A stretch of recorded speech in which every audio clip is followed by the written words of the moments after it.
Hi guys! So, here we go again. Pasensya na maingay yung background natin, pero tuloy tayo sa pagluluto. At eto na nga, ang tiniyo, ang bangos, napaka-easy lang yan. So, nakita nyo na nga na kinover natin ng cornstarch or flour. Pwede din yung ating bangos. Tapos, syempre, tinimplahan natin yung ating flour na yon, yung ating parang breading natin. So, may konti siyang breadcrumbs, salt and pepper, at saka garlic powder. Ayun. Tapos, nagsangkot siya lang tayo nag-isa tayo ng bawang, sibuyas, kamatis, tapos toyo. Lalagyan natin ng konting tubig. Ayan. Yung bangus natin, prinito natin yun. Tapos, ito, pakukuluan natin. Ayan.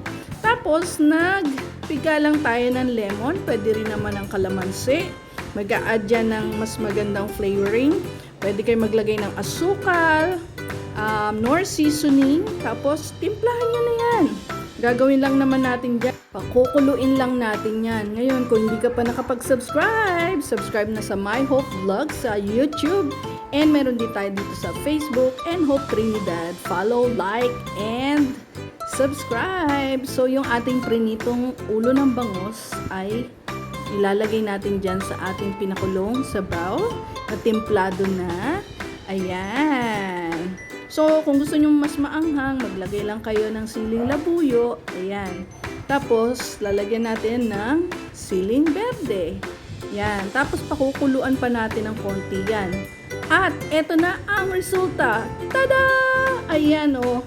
Tapos, naghiwa ako ulit ng sibuyas. Kasi, masarap yung medyo half-cook na sibuyas sa ganitong klaseng ulam pagka kumukulo-kulong ganyan. Ayan, yung iba naglalagay ng tausi. Ngayon naman, tochong bangos. Maglalagay ka ng tokwa. Napakadali, diba? Ayan guys, tapos na.